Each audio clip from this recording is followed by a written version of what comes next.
है। तो जागृति की प्रैक्टिस हमें कैसे करनी चाहिए?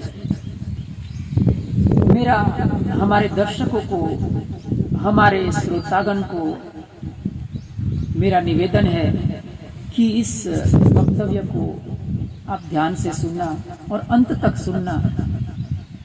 मेरे हर एक वीडियो में, मेरे वक्तव्य में मैं हमेशा चाहता हूं कि मैं कुछ नई बात आपके सामने पेश करूं और नई बात लेकर मैं हमेशा आता हूं और मैं हमेशा उसके ऊपर बहुत अध्ययन करता हूं, उसके ऊपर हर एंगल से मैं उसको देखने की कोशिश करता हूं और फिर मैं बात को रजू करता हूं। तो मेरा अनुरोध है कि आप अंत तक बने रहिएगा और उसको समझने की कोशिश करेंगे तो मुझे यकीन है कि आप धम्म और ध्यान के मार्ग में आप अच्छी सी प्रगति कर सकते हैं।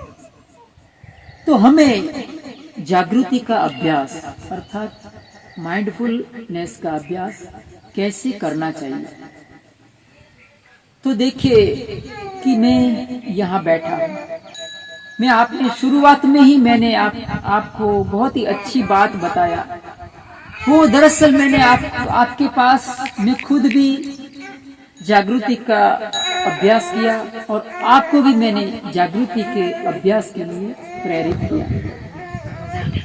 आपने एक बार भी अगर जान लिया होगा कि मैं सोफा पर बैठे बैठे इस वक्तव्य को एंजॉय कर रहा हूँ, इस वीडियो को मैं देख रहा हूँ, जो एक क्षण के लिए जो आपने जाना मेरे कहने पर, वो अवस्था थी जागृति की। सफर में आप बैठे हैं, ईयरफोन लगा रहे हैं और आपने क्षण भर के लिए जो जान लिया, वो अवस्था जागृति की। आप वीडियो को देख रहे हैं और आप जान रहे हैं, वो अवस्था जागृति की। हमारा जो कार्य है उसके अंदर परिपूर्ण रूप से डूब जाना, उसको कहते हैं जागृति। लेकिन याद रहे, जागृति की अवस्था कोई बार खतरनाक भी हो सकती है, जैसे कि मैंने अकस्मात के बारे में बताया। किसी भी चीज में उस वक्त नहीं डूब जाना जिस वक्त वो जरूरी ना हो। जैसे कि कोई हमारा उपासक है, उपासक वर्ग है, कोई भाई मशीनरी के ऊपर कार्य कर रहा है और उसको वो कहता है कि मैं आनापान की प्रैक्टिस करूंगा, मैं जागृति की प्रैक्टिस करूंगा। नहीं, ये बात खतरनाक हो सकती है, ये अकस्मात को जन्म दे सकती है। तो जागृति उसी वक्त रखना जब भी वो योग्य हो। भगवान बुद्ध ने सतिपट्ठान सूक्त में, इरियापत पद्म में बहुत ही अच्छी बात बताया है कि हमारा जो जीवन है कैसे जागृति पूर्ण बने। हमारी हर एक क्रिया है वो कैसे जागृति से परिपूर्ण हो। कहते हैं कि गच्छन्तो वा गच्छामीति पजानाति, थीतो वा थीतोमीति पजानाति, निसिन्नो वा निसिन्नोमीति पजानाति, सयानो वा सयानोमीति पजानाति।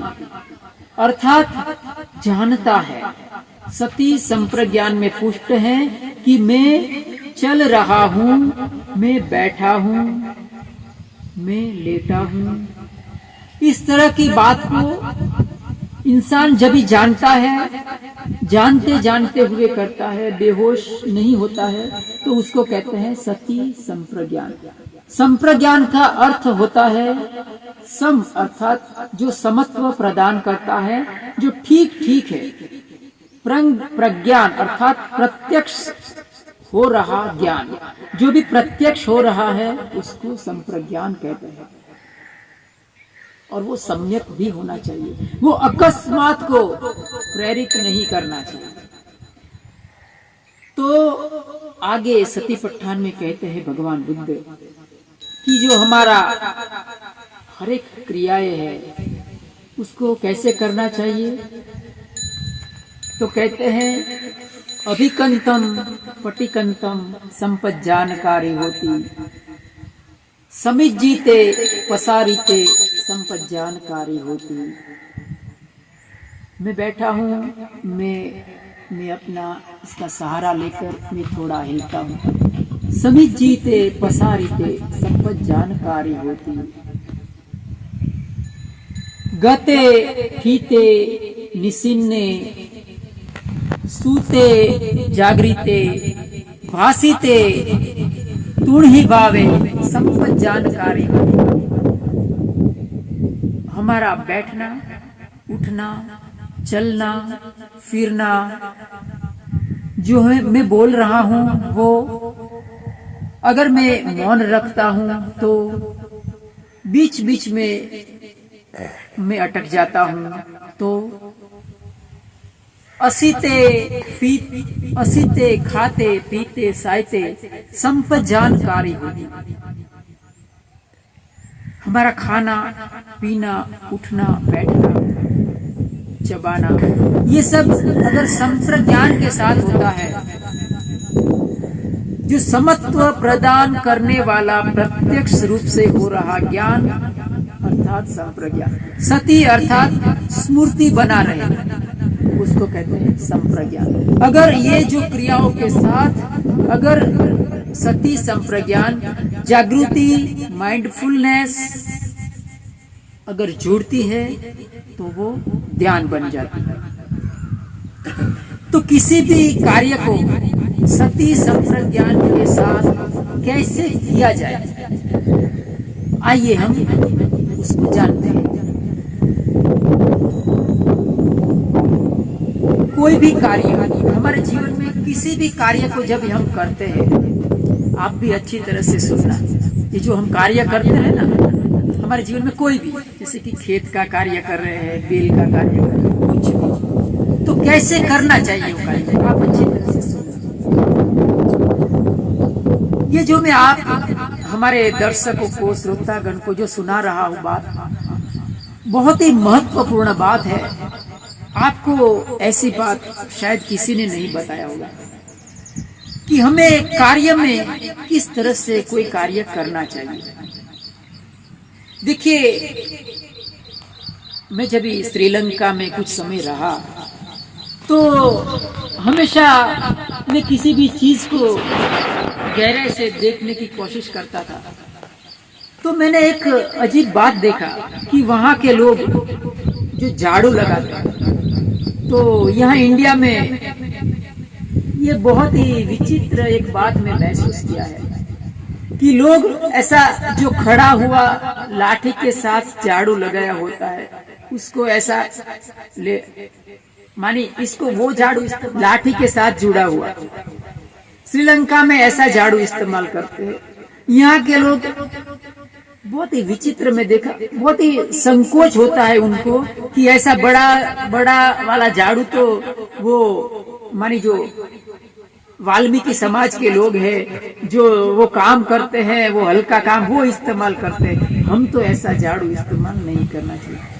ये बड़ा ही विचित्र मानसिकता है कि वो कितना बड़ा झाड़ू है, वो कितना ही सगवड़ता देता है, कितना सहूलियत देता है, हमारी पीठ का दर्द नहीं होता, हम सीधे रहते हैं। और इसके एक बहुत बड़ा फायदा है, वो मैं आपको बाद में बताता हूँ। लेकिन इंसान बड़ा ही सम्मोहित हो जाता है, हम समाज से सम्मोहित होते हैं, शब्दों से हम सम्मोहित हो जाते हैं। काम बेचारा एक वाल्मीकि समाज का करता है, उसको देख के हमें लगता है कि ये ऐसा झाड़ू इस्तेमाल करता है तो हम नहीं करेंगे, ये बहुत ही गंदी, ये गंदा है, नीची जाति है। लेकिन ये बड़ा ही अज्ञानता है, ये बड़ा ही अविद्याग्रस्तता का सूचक है। हम सब सम्मोहित है। कैसे सम्मोहित है? हम कुछ दृश्य को बार बार देखते हैं, हम समाज ने हमको किसी भी शब्द को लेके सम्मोहित किया है। हम या तो समाज हमको सम्मोहित करता है, या तो कोई व्यक्ति समाज को सम्मोहित करता है।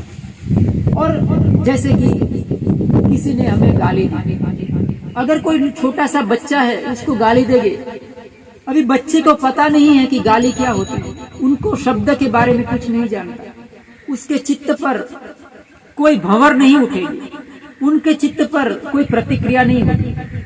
लेकिन अगर हम बड़े होंगे, बड़े को गाली दिया गया तो कैसा होगा, उसके मन में बड़ा ही भूचाल आ जाएगा, वो कहे मुझे गाली दिया।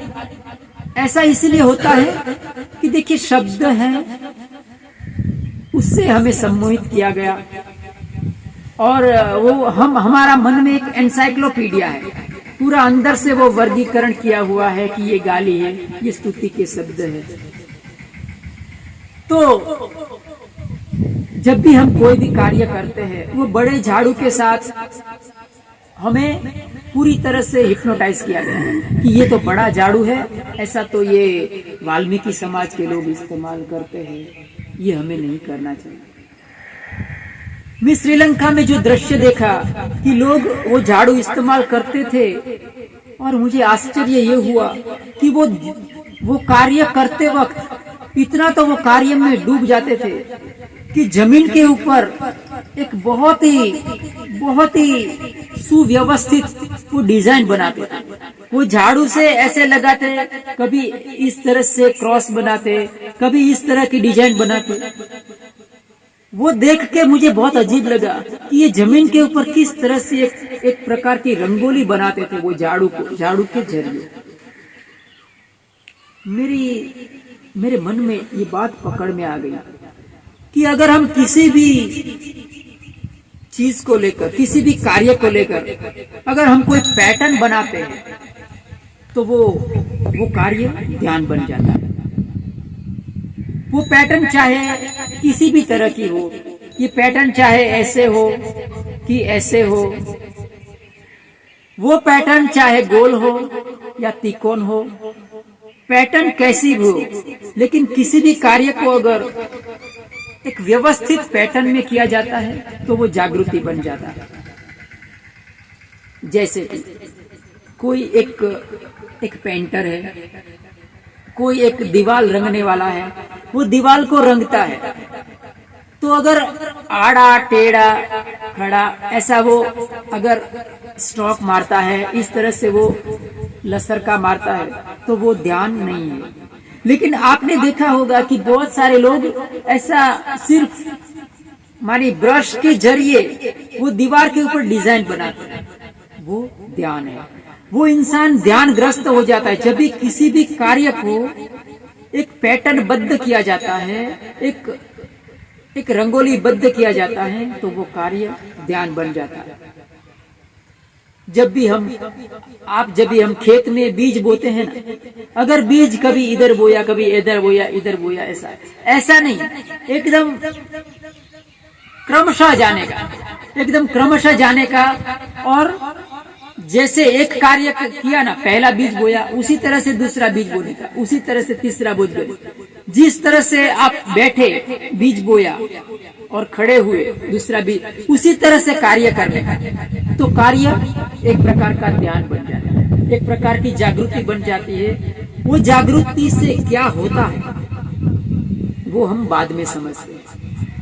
तो जब भी हम इस तरह की जागृति का अभ्यास करते हैं, जो हमारा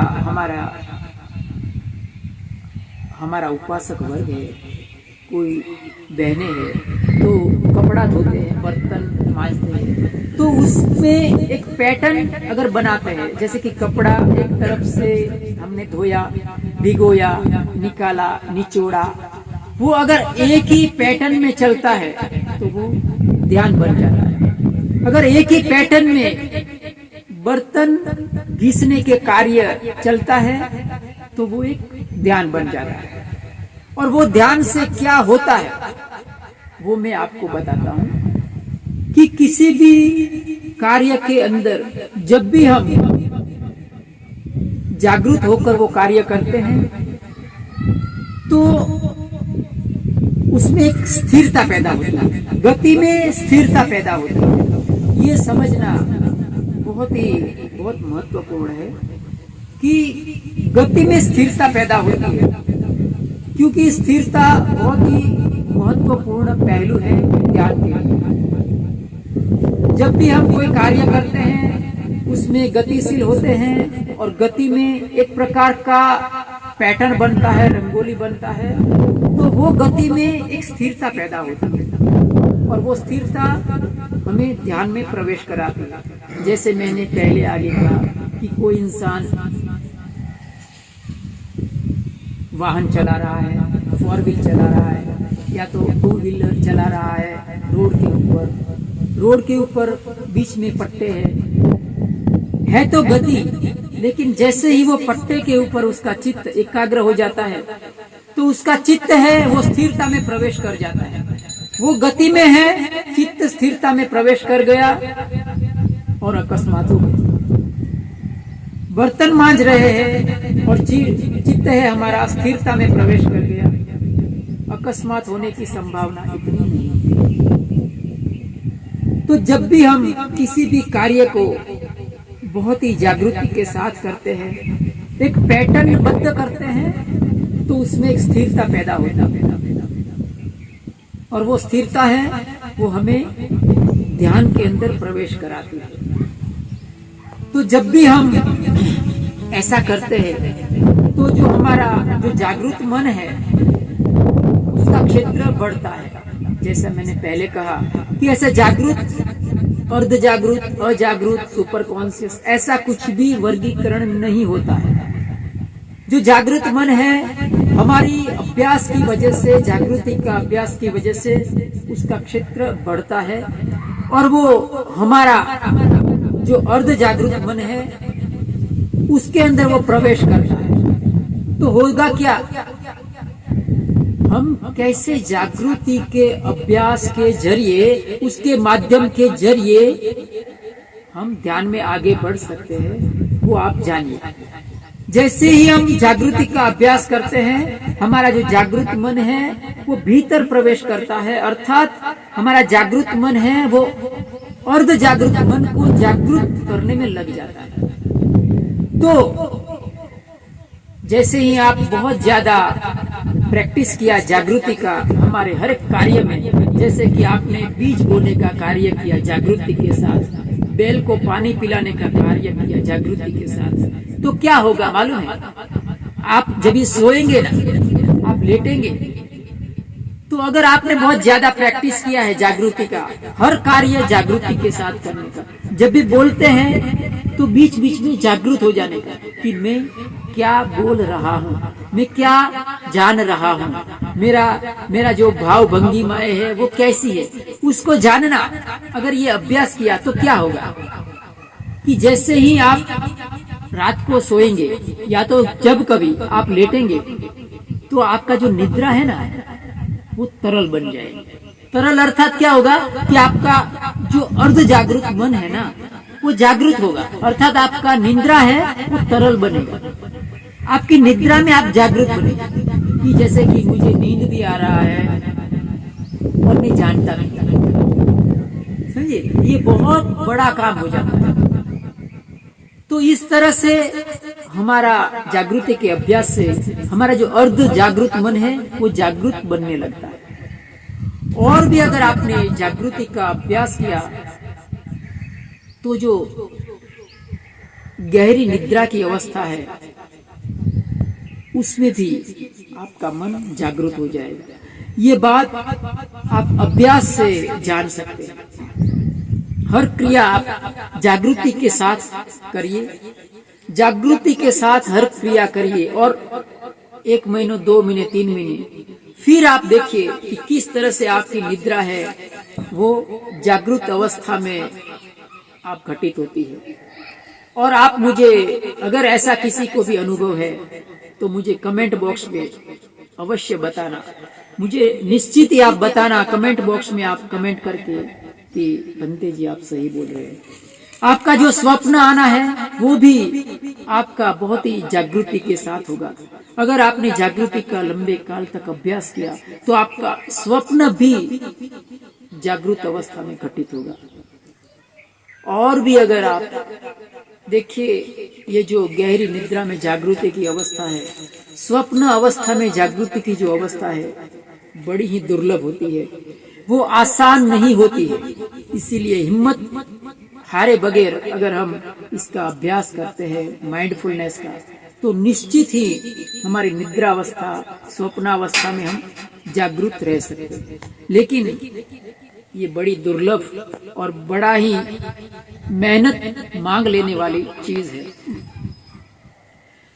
और आगे अगर आपने जागृति का अभ्यास किया, माइंडफुलनेस का अभ्यास किया,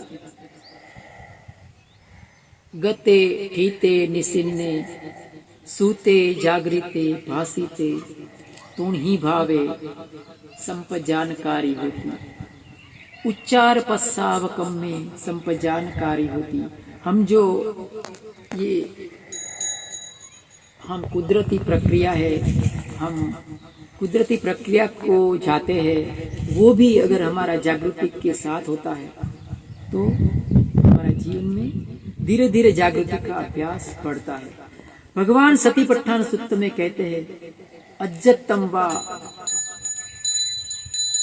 वा काये कायानुपस्थितिरति बहिद्धा वा काये कायानुपस्थितिरति, अज्जत बहिद्धा वा काये कायानुपस्थितिरति। हमारे शरीर में जो हो रहा है उसको भी जानना, बाहर भी जानना। बाहर जो घटित हो रहा है उसको जानने का आपने अभ्यास किया माइंडफुलनेस का, तो भीतर जो हो रहा है उसका अभ्यास अपने आप पैदा होगा। अगर आपने भीतर से अच्छी तरह से अभ्यस्त हुए तो बाहर जो हो रहा है उसके प्रति आपका अभ्यास गहरा हो जाएगा। ये दोनों एक दूसरे के साथ अविभाज्य रूप से जुड़े हैं। अज्जतम वा काये कायानुपस्थितिरति। जब भी जागृति का अभ्यास हमारा गहरा गहरा और गहरा जाता है तो एक अवस्था आती है कि हमारा माइंड है वो अजागृत अवस्था में प्रवेश करता है। अर्थात हम देखते हैं कि किसी का ऑपरेशन करना है, सर्जरी करते हैं किसी के ऊपर, तो उसको बेहोश बनाया जाता है, उसको एनेस्थेसिया दिया जाता है ताकि उसको दर्द ना हो। अगर इंसान अच्छी तरह से जागृति का अभ्यास करता है तो उसका जो चित्त है जागृत, वो अजागृत क्षेत्र में प्रवेश करता है। अजागृत का जो क्षेत्र है वो भी जागृत हो जाता है, तो इंसान बेहोशी में भी जागृत रह सकता है। ये अवस्था बड़ी ही दुर्लभ होती है। ये अवस्था बहुत ही कठिन अवस्था है कि इंसान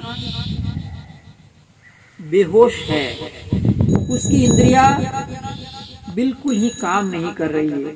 संज्ञा वेदित निरोध, अर्थात संज्ञा काम नहीं कर रही है। उसके ऊपर अगर उसके नाखून में अगर पीन भी मारा जाए, उसको मच्छर काट दे भी है तो भी उसको दर्द नहीं होगा। तो इस तरह का अभ्यास करते करते इंसान बेहोशी में भी जागरूक रह सकता है। और भी अगर इंसान ने जागृति का अभ्यास किया, चाहे वो भीतर से हो चाहे वो बाहर से हो, हालांकि भीतर से अभ्यास करके ही बाहर के अभ्यास में हम कुशल बन सकते हैं। तो भीतर का अभ्यास करते करते इंसान मृत्यु की अवस्था में भी जागरूक रह सकता है। मेरा कहने का मतलब ये नहीं है कि मृत्यु की अवस्था में इंसान जागरूक रहेगा। मेरा कहने का मतलब यह है कि वो जागरूक होकर अपने मृत्यु को खींच के ला सकता है। भगवान बुद्ध ने अपने 3 महीने पहले ही अपने मृत्यु का घोषणा कर दी थी। इतो तीणी मासानम अच्छयेन तथागतो परिनिब्बुतो सही। आज से 3 महीने के बाद तथागत है ना अपने शरीर को छोड़ देगा। तो ये जागृति की अभ्यास का प्रभाव है, उसका ये प्रताप है। तो आज के इस वीडियो में मैं यही जागृति और माइंडफुलनेस की बात करना चाहता था।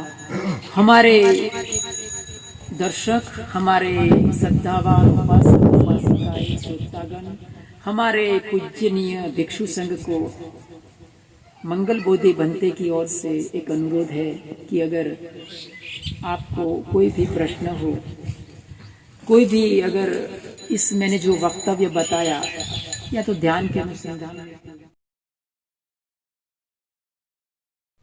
समस्या हो तो आप मुझे पूछ सकते हैं। मैं कोशिश करूंगा कि आपका जितना अच्छी तरह से हो सके उतना अच्छी तरह से आपके प्रश्न का समाधान दे सकूं। तो आज के दिन बस इतना ही। सबका मंगल हो, सबका मंगल हो, सबके जीवन में खुशहाली आए, हमारे पुण्य कर्म में सब भागीदार हो, सबका मंगल हो, सबका मंगल हो। साधु साधु साधु।